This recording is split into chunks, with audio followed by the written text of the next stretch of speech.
नमस्कार सभी को। कल हमने स्पेशल थ्योरी ऑफ रिलेटिविटी का एक टॉपिक पढ़ा था, टाइम डायलेशन। ठीक है, टाइम डायलेशन, समय विस्तार। और अब दूसरा टॉपिक हम पढ़ रहे हैं जो कि बहुत इंपॉर्टेंट टॉपिक है, स्पेशल थ्योरी ऑफ रिलेटिविटी का ही। ठीक है, और नाम है इस टॉपिक का लेंथ कॉन्ट्रैक्शन, लंबाई संकुचन। ठीक है, क्या होता है समझना इधर। लंबाई संकुचन क्या होता है? ठीक है, जब कोई भी वस्तु बहुत ही ज्यादा स्पीड से गति कर रही हो, ठीक है, उस समय जब हम उसको ऑब्जर्व करते हैं तो उस वस्तु की जो लेंथ होती है, लंबाई होती है, वो हमको जो है कंप्रेस्ड यानी कि संकुचित हुई प्रतीत होती है, और इसी घटना को हम लंबाई संकुचन कहते हैं। ठीक है, तो जब कोई ऑब्जेक्ट बहुत ही ज्यादा हाई स्पीड से मूव कर रहा होता है, उस समय उसकी जो लंबाई की जो डायमेंशन होती है वो संकुचित यानी कि बहुत ही कम, जो वास्तविक उसकी लंबाई होती है उसकी तुलना में हमें उसकी लंबाई कम दिखाई देती है, ऑब्जर्व होती है।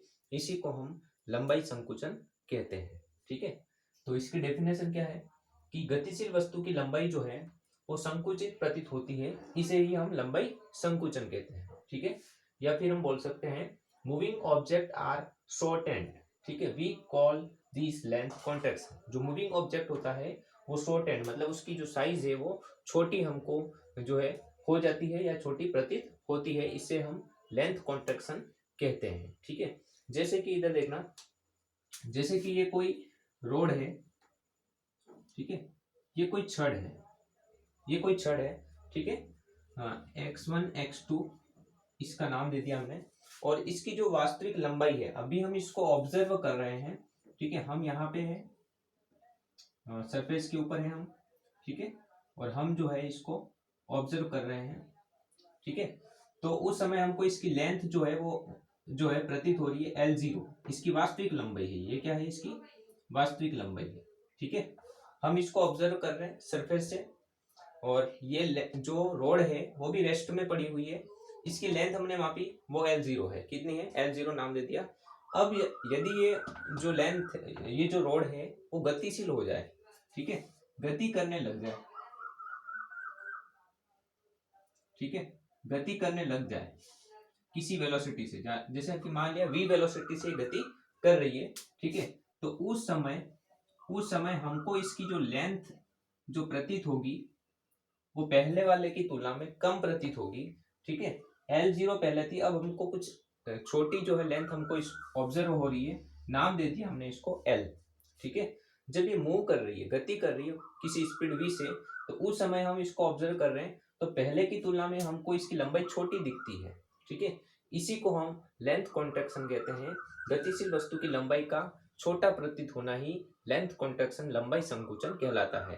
ठीक है, और ये जो है वस्तु जब रेस्ट में होती है तब तो ऑब्जर्व नहीं होता है, लेकिन जब वस्तु गति करती है तब ऑब्जर्व होता है। उसमें भी जब वस्तु जो है नॉर्मल वेलोसिटी से मूव कर रही है तब लेंथ का कॉन्ट्रैक्शन कम हमको प्रतीत होता है। ठीक है, सबसे ज्यादा जब बहुत ज्यादा वेग से जब वस्तु गति करे, जैसे कि लाइट की कंपैरिजन में अगर वेलोसिटी हो वस्तु की, तो उस टाइम लेंथ कॉन्ट्रैक्शन जो है वो बहुत ही अच्छे से जो है हमको उसको हम ऑब्जर्व कर सकते हैं। ठीक है, नॉर्मल स्पीड में ये इतना ज्यादा ऑब्जर्व नहीं होता है।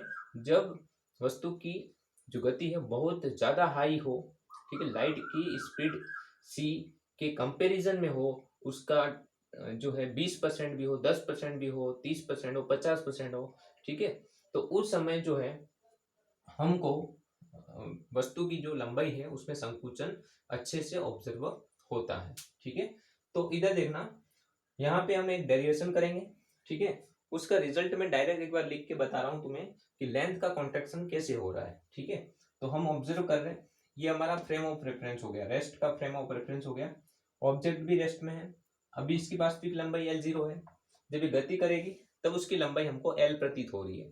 ठीक है, तो गति करने के बाद गतिशील वस्तु की जो लंबाई है वो क्या है? L है। और वो L का मान क्या होता है वो देखना, ये सूत्र दिया जाता है L बराबर L0 under root of 1 minus we square upon C square.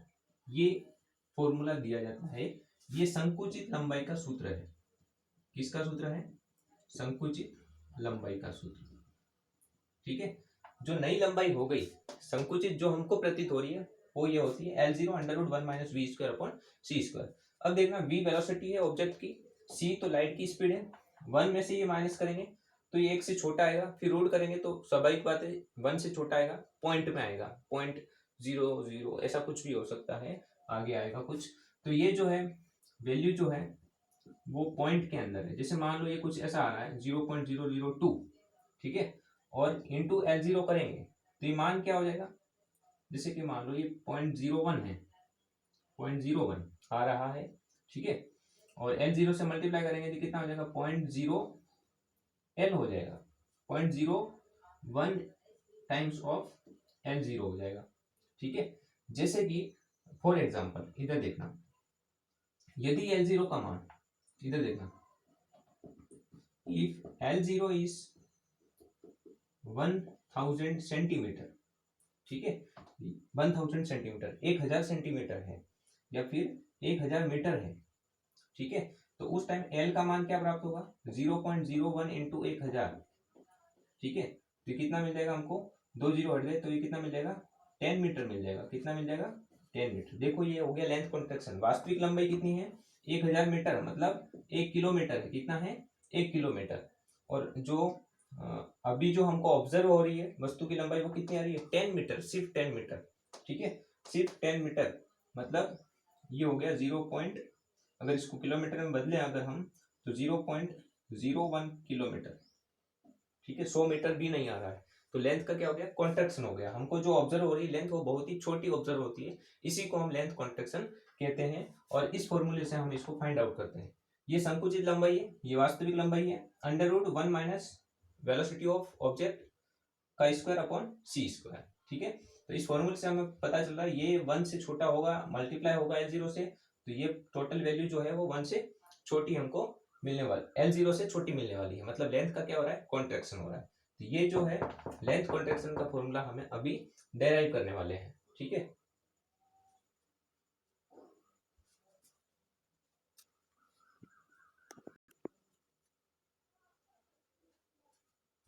हाँ, अब इधर देखना, लेंथ कॉन्ट्रैक्शन का फॉर्मूला डेराइव करने के लिए हमने यहाँ पे एक एग्जांपल लिया है, ठीक है। मान लो ये कोई गाड़ी है, ये ट्रेन का एक डिब्बा है, ठीक है। तो ट्रेन का कोई एक डिब्बा है मान लो, उसके अंदर एक लैंप लगा हुआ है, ये रहा, यहाँ से लाइट निकल रही है, और सामने वाली दीवार के ऊपर एक मिरर लगा हुआ है, उस मिरर से ये लाइट टकरा रही है, रिफ्लेक्शन होगा इसका, परावर्तन के बाद ये किसी बिंदु P के ऊपर आके जो है P पॉइंट के ऊपर आ रही है, ठीक है, टकरा रही है वापस, और अंदर कोई ऑब्जर्वर बैठा हुआ है, ठीक है, और एक ऑब्जर्वर बाहर है, सरफेस के ऊपर है, मतलब ट्रेन से बाहर है, ट्रेन से बाहर है। अभी देखना पहला डायग्राम, तो अंदर एक ऑब्जर्वर बैठा हुआ है, वो ये ऑब्जर्व कर रहा है कि लैंप से लाइट निकल रही है, मिरर से टकरा रही है, परावर्तन के बाद ये पॉइंट P के ऊपर आ गई, ठीक है। और अंदर बैठे हुए व्यक्ति के लिए ये जो ट्रेन की लेंथ है, ट्रेन के डिब्बे की जो लेंथ है वो कितनी ही मान रहे हैं हम? डेल्टा एक्स डैश मान रहे हैं। कितनी मान रहे हैं?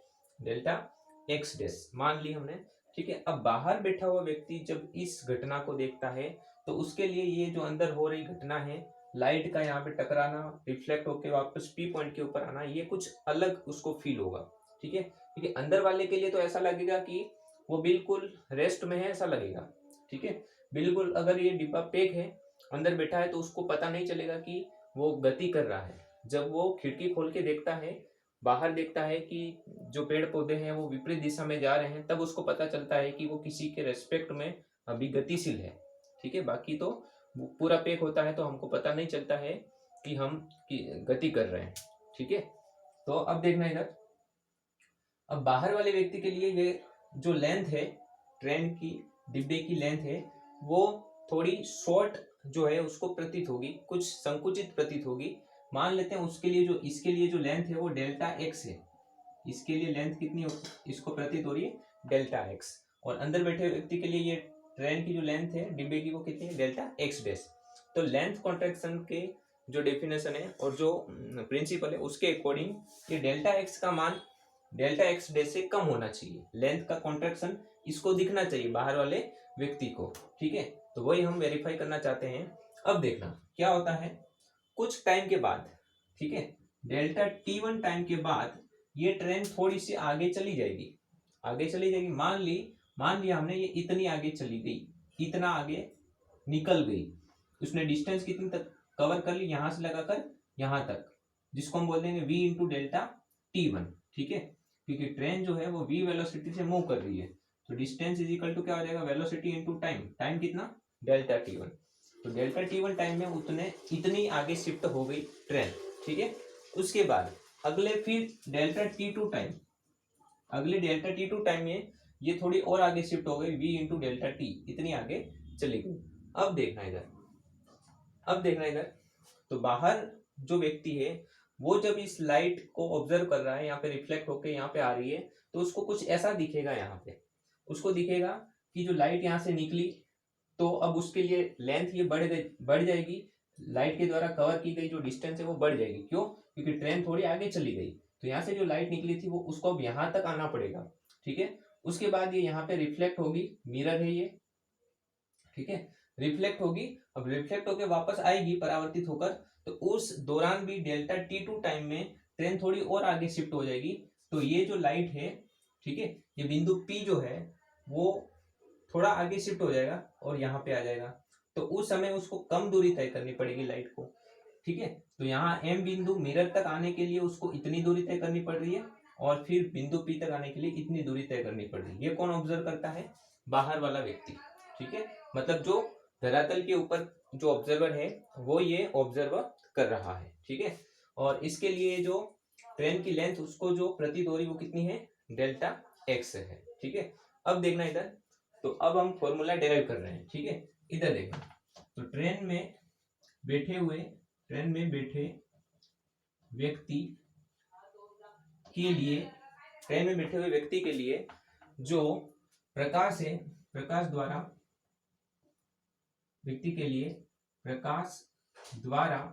ये जो पूरा राउंड है कंप्लीट करने में कितना टाइम लगा वो देखना। तो ट्रेन में बैठे व्यक्ति के लिए प्रकाश द्वारा जो है एक ये जो पथ है, प्रकाश द्वारा पथ पूर्ण करने में लगा समय, ठीक है। समय क्या हो जाएगा इधर देखना, डेल्टा T डैश, हमने टाइम डायलेशन पढ़ा था, तब जो हमने पढ़ा था स्थिर अवस्था का समय जो होता है उसको हम डेल्टा T डैश मान रहे थे।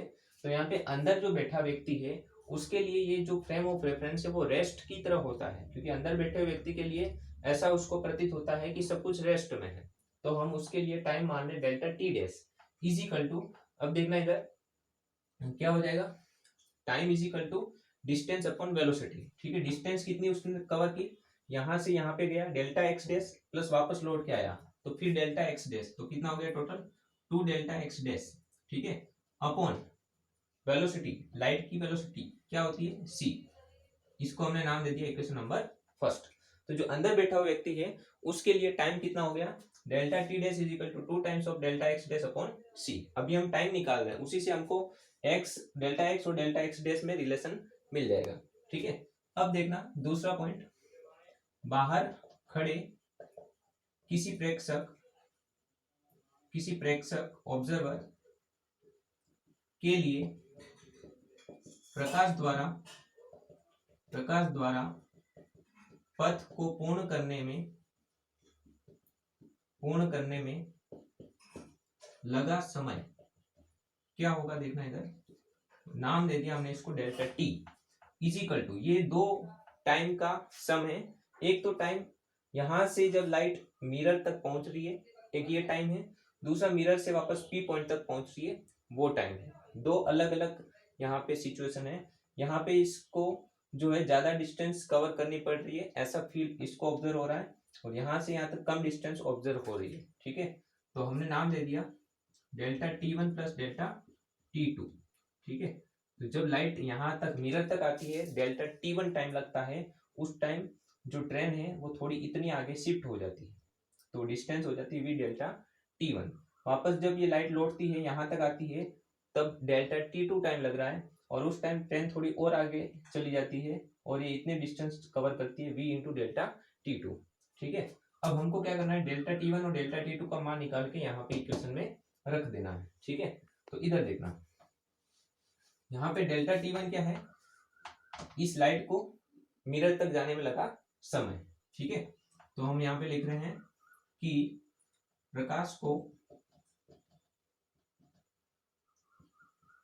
मिरर तक जाने में लगा समय delta T one is equal to क्या हो जाएगा, इधर देखो, delta T one is equal to, देखो इधर ये डिस्टेंस, देखो समय बराबर क्या होगा, डिस्टेंस अपॉन वेलोसिटी लिखेंगे हम। डिस्टेंस क्या है, यहां से यहां तक। ठीक है, अब देखो ये डिस्टेंस तो क्या है, डेल्टा एक्स है, किसके लिए, बाहर वाले व्यक्ति की बात कर रहे हैं हम। ठीक है, उसके लिए ये डिस्टेंस कितनी है, डेल्टा एक्स। अंदर वाले व्यक्ति के लिए कितनी है, डेल्टा एक्स डैश। बाहर वाले व्यक्ति के लिए कितनी डिस्टेंस है, डेल्टा एक्स। प्लस ये वाली डिस्टेंस कितनी है, v into delta T one. तो टोटल डिस्टेंस कितनी हो गई, delta x plus v delta T one. तो हम लिख देंगे यहाँ पे delta x plus v into delta T one upon C. ये तो टी वन का मान हो गया, डेल्टा टी वन का मान। ठीक है, और थोड़ा सोल्व कर सकते हैं हम इसको।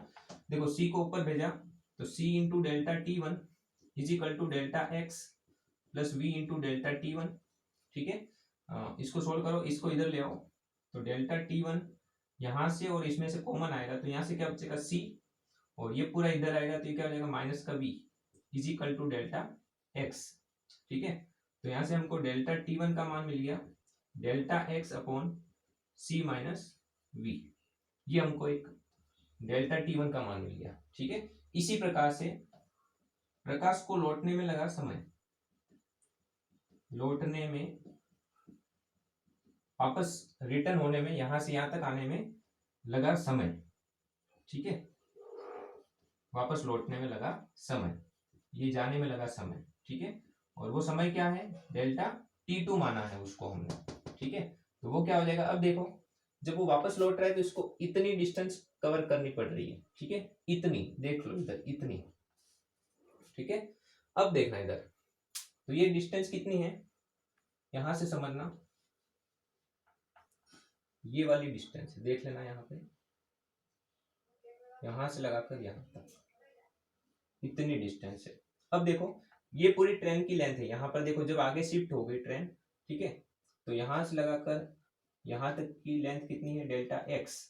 ठीक है, और अब जो बची है वो लेंथ कितनी है, ये लेंथ कितनी है, v into delta T two.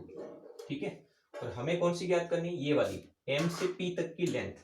ठीक है, ये लेंथ कितनी हो जाएगी, देखो ये हो जाएगी टोटल डेल्टा x में से v into delta T two को माइनस कर दो तो ये लेंथ इतनी बच जाएगी।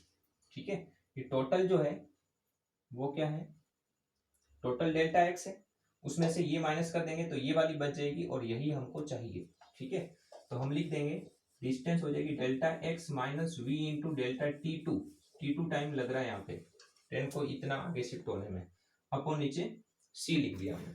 ठीक है, अब वापस क्रॉस मल्टीप्लाई करके सोल्व कर लो इसको, तो C into delta T two is equal to delta x minus we into delta T two को एक तरफ कर लो, तो c into delta T two, ये इधर आएगा तो plus v into delta T two is equal to delta x. ठीक है, अब इसको हम सोल्व करते हैं तो क्या मिलेगा, देखना इधर, यहां पर देखना, डेल्टा टी टू को कॉमन ले लिया तो क्या बचा, c minus V, c plus V, sorry c plus V is equal to delta X. तो delta T two is equal to क्या हो गया, डेल्टा एक्स अपॉन सी प्लस वी। अब डेल्टा टी वन और डेल्टा टी टू ये दोनों मान हम रख देंगे, कहां पे रख देंगे, इस समीकरण के अंदर, इसको नाम दे देते समीकरण नंबर 2। ठीक है, अब देखना इधर, तो delta T one and delta T two की वैल्यू के मान समीकरण 2 में रखने पर, ठीक है, डेल्टा टी वन और डेल्टा टी टू का मान समीकरण 2 में रख देंगे तो हमको क्या मिल जाएगा, डेल्टा टी टाइम मिल जाएगा। ठीक है, बाहर वाले व्यक्ति के लिए जो ये लाइट के द्वारा कंप्लीट राउंड पूरा करने में लिया गया समय। ठीक है, तो रखते हैं, तो हमको डेल्टा टी मिल रहा है। देखो डेल्टा टी वन का मान लिख देते हैं, delta x upon c minus v, plus delta T two का मान डेल्टा एक्स अपॉन सी प्लस वी, ये मान हमने रख दिया। अब इसको सोल्व कर लेते हैं हम। ठीक है, एलसीएम लेंगे, क्या आएगा, सी स्क्वायर माइनस वी स्क्वायर। एक बार लिखते हैं सी माइनस वी और सी प्लस वी। ठीक है, तो देखो अब सी माइनस वी से सी माइनस वी कट गया, ऊपर क्या बचा, C plus V delta x plus plus वाला कट गया, क्या बचेगा, C minus V delta x. ठीक है, और ये क्या है, delta T. Delta T is equal to delta X common आ रहा है दोनों तरफ से, अंदर क्या बचा, C plus V plus C minus V, upon नीचे क्या आ रहा है, C square minus we square, एक बार प्लस में एक बार माइनस में, तो ऐसा हो जाएगा, v से v कट गया। ठीक है, तो क्या आ गया, देखो delta x into C plus C 2c upon नीचे C square minus we square. ठीक है, अब देखना आगे, अब देखना इसको सोल्व कर रहे हैं हम। ठीक है, delta x into 2c upon नीचे से मैं सी स्क्वायर कॉमन ले रहा हूं, तो क्या बचेगा इधर 1 minus we square upon C square, ऐसा हो जाएगा। सी स्क्वायर कॉमन लेंगे तो ऐसा हो जाएगा। ठीक है, अब देखो सी से सी कट गया, तो क्या आ गया, 2 इंटू डेल्टा एक्स, ठीक है, अपॉन सी और 1 minus we square upon C square, ये वैल्यू आ गई डेल्टा टी की। ठीक है, इक्वेशन नंबर 3। अब देखो डेल्टा टी डैश का मान मिल गया हमको, डेल्टा टी का मान मिल गया। डेल्टा टी डैश वो समय है जो अंदर बैठा हुआ व्यक्ति ऑब्जर्व कर रहा है इस लाइट को कंप्लीट राउंड करने में लगा समय। बाहर वाले व्यक्ति के लिए ये पूरा राउंड करने में लाइट को कितना समय लगा, वो कितना इसको प्रतीत हो रहा है, डेल्टा टी। अब टाइम डायलेशन का फॉर्मूला जो हम कल ही पढ़े थे, ठीक है, वो फॉर्मूला हम यहाँ पे अप्लाई करेंगे। ठीक है, तो देखना इधर देखना, नाउ वी नो दैट, हम जानते हैं कि कल ही हमने पढ़ा था ये, delta T dash is equal to होता है delta T into under root of 1 minus we square upon C square. स्थिर अवस्था का समय is equal to delta T और under root of 1 minus we square upon C square. ठीक है, ये टाइम डायलेशन का फॉर्मूला जो हमने कल पढ़ा था। अब देखना, तो डेल्टा टी डैश का मान और डेल्टा टी का मान यहाँ पे रख देंगे, तो हमको रिजल्ट मिल जाएगा, लेंथ कॉन्ट्रैक्शन का मान मिल जाएगा। ठीक है, डेल्टा टी डैश का मान क्या है, 2 into delta x dash upon C. ठीक है, और is equal to delta T का मान क्या है वो रख दो यहाँ पे, 2 into delta x upon c और 1 minus we square upon C square into ऊपर है अंडर रूट में 1 minus we square upon C square. ठीक है, अब देखो सी से सी कट गया, 2 से ये 2 कट गया, क्या आ रहा है, delta x dash is equal to delta x, और ये एक बार रूट से रूट कट गया। ठीक है, तो क्या आ गया, अंडर रूट में 1 minus we square upon C square. ठीक है, अब देखो यहां से हमें लेंथ कॉन्ट्रैक्शन चाहिए। बाहर वाला व्यक्ति जब देखेगा तो उसकी लेंथ कॉन्ट्रैक्ट उसको प्रतीत होगी। तो बाहर वाले व्यक्ति के लिए लेंथ हमने क्या मानी थी, डेल्टा एक्स। तो डेल्टा एक्स का मान क्या मिल गया, देखो डेल्टा एक्स का मान हमको मिल गया, delta x is equal to delta x dash into ये पूरा delta x dash into under root of 1 minus we square upon C square. ये देखो ये हो गया लेंथ कॉन्ट्रैक्शन, लेंथ कॉन्ट्रैक्शन समय लंबाई का संकुचन। देखो इधर डेल्टा एक्स मतलब बाहर वाले व्यक्ति को लेंथ ट्रेन की कितनी लग रही है, जो अंदर बैठा व्यक्ति है उसका under root of 1 minus we square upon C square, और जो भी वेलोसिटी है वो यहाँ पे रखेंगे। सी तो बहुत ज्यादा है तो ये मान जो है 0 से बहुत छोटा मिलेगा, और इसको 1 में से माइनस करेंगे तो ये वैल्यू जो है वो 1 से छोटी आएगी रूट लगाएंगे तो, और 0 से 1 से छोटी संख्या है पॉइंट में है, उसका मल्टीप्लाई करेंगे डेल्टा एक्स डैश से वास्तविक लंबाई से, तो वो मान बहुत छोटा मिलेगा हमको। ठीक है, तो कुल मिला के ये जो मान है, ठीक है, ये पूरा जो मान है वो ये जो डेल्टा एक्स का जो हमको मान मिल रहा है वो डेल्टा एक्स डैश की तुलना में छोटा प्राप्त हो रहा है, इसका मतलब लेंथ का कॉन्ट्रैक्शन हो रहा है, लंबाई का संकुचन हो रहा है। ये इक्वेशन ठीक उसी प्रकार है, L बराबर L नॉट, ये वाली इक्वेशन देखो, ये वाली इक्वेशन जो है यहाँ पे L बराबर L नॉट और under root of 1 minus we square upon C square, जो हमने स्टार्टिंग में लिखा था, सेम उसी के सिमिलर फॉर्मूला आ रहा है। L मतलब संकुचित लंबाई, यहाँ पे डेल्टा एक्स मतलब संकुचित लंबाई जो बाहर वाला व्यक्ति ऑब्जर्व कर रहा है, इजिकल टू L नॉट मतलब जो स्थिर अवस्था का समय है, स्थिर अवस्था की लंबाई, वास्तविक लंबाई है L0, जो यहाँ पे डेल्टा एक्स डैश है अंदर बैठे हुए व्यक्ति के लिए, ठीक है। और under root 1 minus we square upon C square, इसको हम क्या बोलेंगे, लेंथ कॉन्ट्रैक्शन। ये लेंथ कॉन्ट्रैक्शन का फॉर्मूला है और इससे हमें पता चल रहा है कि लेंथ जो है वो कॉन्ट्रैक्ट हो रही है, मतलब संकुचित हो रही है, ठीक है। तो ये आज का अपना टॉपिक था। तो गतिशील वस्तुएं जो होती है उसकी लंबाई में परिवर्तन हो जाता है, संकुचित हो जाती है। ध्यान रखना, उसकी लंबाई के जो परपेंडिकुलर पैरामीटर होते हैं, मतलब चौड़ाई में कोई परिवर्तन नहीं दिखेगा हमको, सिर्फ और सिर्फ लंबाई में ही जो है संकुचन दिखेगा, चौड़ाई में कोई संकुचन नहीं दिखेगा, चौड़ाई में कोई परिवर्तन नहीं होगा, सिर्फ और सिर्फ लंबाई में ही संकुचन यहाँ पे होता है, ठीक है। अब कल हम इस लेंथ कॉन्ट्रैक्शन और टाइम डायलेशन से रिलेटेड क्वेश्चन करेंगे कुछ, तो उससे जो है और क्लियर हो जाएंगे दोनों ही कॉन्सेप्ट।